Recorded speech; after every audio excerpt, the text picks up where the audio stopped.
जब प्रातः कालीन उठे तो पहले उठने का नियम ले कि सूर्योदय के 1 घंटा पहले हम उठेंगे। देखो हमारी प्रार्थना मानना। तो इस समय सूर्योदय कई बजे होता है? लगभग 6 बजे, 6:30 बजे। 6।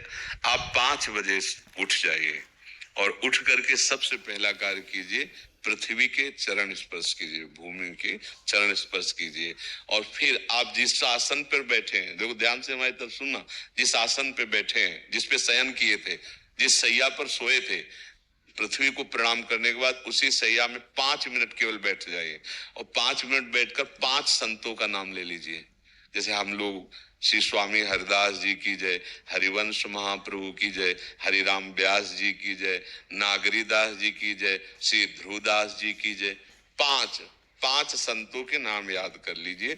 इसके बाद नीचे उतरिए और पहले जो अपने माता पिता, अगर वो शयन कर रहे हैं तो कोई बात नहीं है, अगर वो शयन नहीं कर रहे हैं तो पहले जाकर माथा रखकर उनको प्रणाम कीजिए।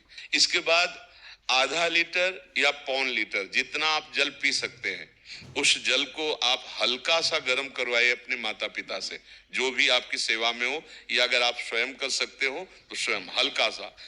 अगर 500 ग्राम पी जाए तो और अच्छी बात है, और इससे ज्यादा पी जाए तो अच्छी बात है। वज्रासन में बैठना आता है? वज्रासन जानते हो आप लोग? देखो वज्रासन, वो देखो बैठ रहे हैं, ये दोनों पैरों को ऐसे करके इससे बैठकर जल पिया जाए। ये आपके ब्रह्मचर्य की रक्षा करेगा, कब्ज नहीं होने देगा और आपके मस्तिष्क की गर्मी को ठंडा करेगा। ऐसे वज्रासन में बैठकर धीरे धीरे 5 या 10 मिनट में जल पिया जाए, एकदम ना पिया जाए। गिलास में लेकर के 500 ग्राम जल धीरे धीरे उसको पिया जाए। फिर इसके बाद आपको 100-200 कदम टहलना है। फिर इसके बाद आप शौच जाइए।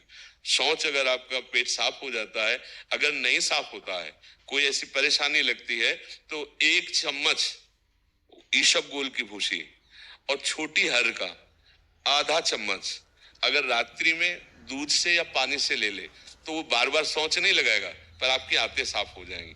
शौच जाने के बाद स्नान करें और फिर तुरंत, अगर आपको व्यायाम आता है तो करे, नहीं तो सीधा सरल बात होती है, 20 बार बैठ जाए बैठक और 10 बार लेटने वाली दंड।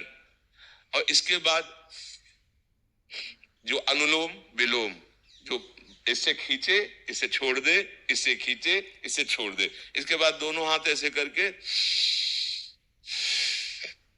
7 बार ऐसे करे, सीधा खींचे और सीधा छोड़ दे। इतना ही तुम्हारे लिए प्राणायाम की आवश्यकता है। अब अपनी दिनचर्या में लग जा। जो पढ़ाई का कार्य दिया गया है, आगे तुम्हें और भजन की बात हम नहीं कर रहे, जो पढ़ाई का कार्य दिया गया है वो भगवान की ही पूजा है। आपकी दिनचर्या जो आपको अपने गुरुजी या टीचर जी को जाके प्रमाणित करनी है, कल जो पढ़ाई गई थी आज के लिए, वो आप सुबह सुबह उस समय व्यायाम के बाद, तो आप देखना आपकी स्मृति बहुत प्रवीण हो जाएगी। अच्छा, ये आपकी प्रातःकालीन दिनचर्या है। जब आप अपने गुरुदेव के पास स्कूल जाएं तो हमें आजकल का तो अब पता नहीं, पर हम लोग जब जाते थे तो अपने गुरुजी को प्रणाम करते थे। तो जो स्कूल में आपको पढ़ाई पढ़ा रहे हैं वो तो बात है, अब आपको जो हम खास बात बताना चाहते हैं वो कि देखो अभी छोटे छोटे बच्चे हो, बच्चों में कुछ बच्चे ऐसे गंदे बच्चे होते हैं जिनकी गंदी बातें दिमाग में आ जाती हैं और गंदी बातें वो करने लगते हैं आचरण में। आप लोग इतना तो जानते ही होंगे कि गंदी बातें किसे कहते हैं। आप लोगों के पास अगर मोबाइल है तो कभी गंदी बात देखना नहीं। कोई भी बच्चा अगर गंदी बात दिखाए तो अपने टीचर से या अपने माता पिता से जाके शिकायत करनी चाहिए, वो बहुत हानिकारक होती है। कभी कोई भी गंदी बात अपने द्वारा नहीं होनी चाहिए। अभी आप नवीन जीवन धारण किए हुए हैं, आप भगवान की प्राप्ति, देश की भक्ति और बहुत अच्छे अच्छे पदों में जा सकते हैं। अच्छे पवित्र आचरण और पवित्र संस्कार। ब्रह्मचर्य के लिए गंदे बच्चों का संग त्याग करना, गंदी कोई ऐसी हरकत सिखावे या बात सिखावे तो उसको सुन करके छुपा नहीं लेना, तुरंत अपने टीचर से बताना या अपने माता पिता से बताना, और ऐसे बच्चे का कभी संग नहीं करना।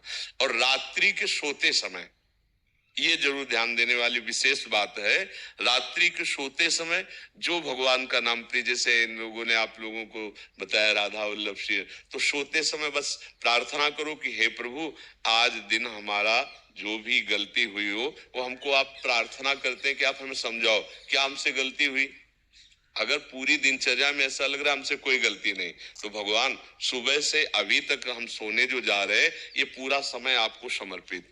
आप देखना इसका फल देखना, एक तपस्वी की तपस्या का जो फल होता है ना उसका ये फल मिलेगा। और सोते समय बस राधा वल्लभ श्री हरिवंश, राधा वल्लभ श्री हरिवंश, इधर उधर ना सोचते हुए, ना मोबाइल देखते हुए, ना कोई गंदी बात मन में, और चुपचाप सो जाइए। और जब फिर सुबह उठे तो फिर ऐसी दिनचर्या।